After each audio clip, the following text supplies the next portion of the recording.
Hi, good day everyone. So today I'm going to share about a kind of misconception, or I think I prefer to say it is a debate, whether it's right or wrong for teachers to correct learners' error as soon as possible as they made. And in this video, I'm not gonna settle a debate, so I'm going to only prove to you about how and why they could be wrong and how and why they could be right in the same time.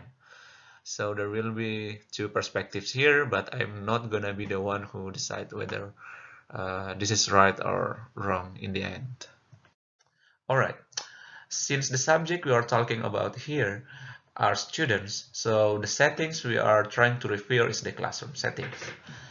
If you are to say that it is actually right to correct errors as soon as they are made by students, we have to consider three things first. First, about how many students are actually making that kind of errors.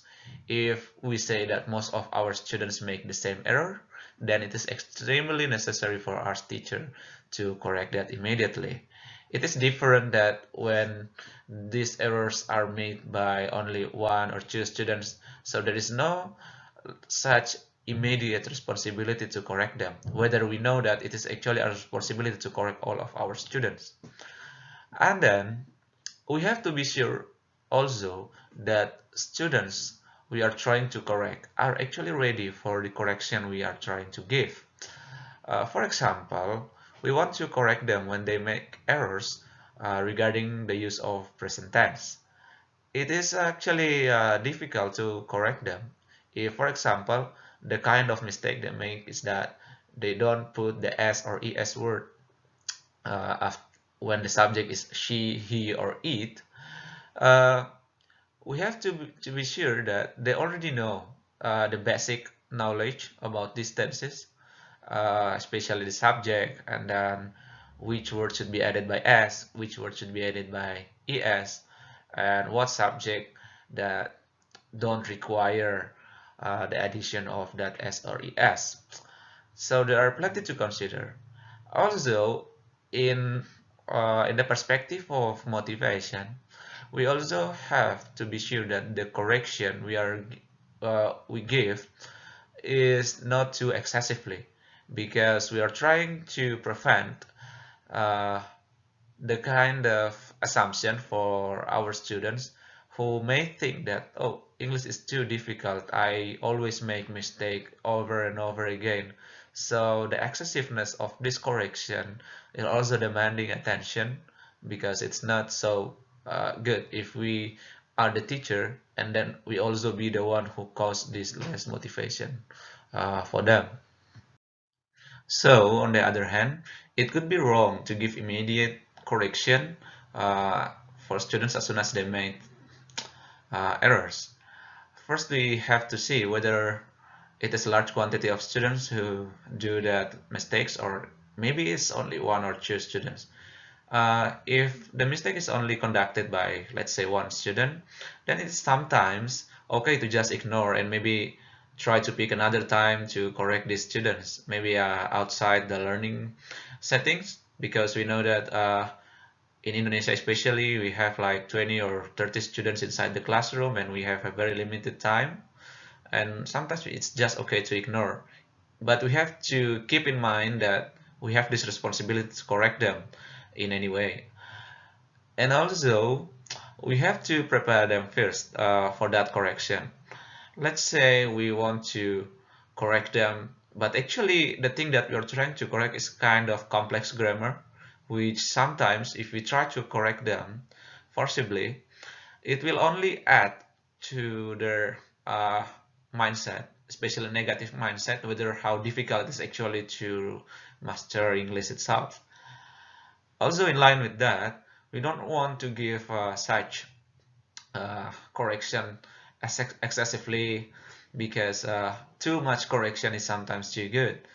Uh, and the negative mindset it creates, it lies long within a student's mind, where they think that maybe English is too difficult for me and because I keep making error again and again.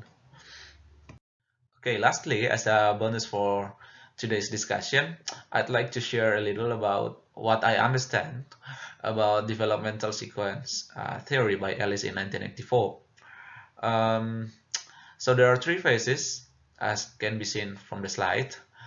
It is the silent period, the formalized speech, and also the structure and semantical simplification. As students learn language, especially, they are following this pattern. The first is about silent period. It's a phase where students become a mere listener, hopefully a good listener in that phase.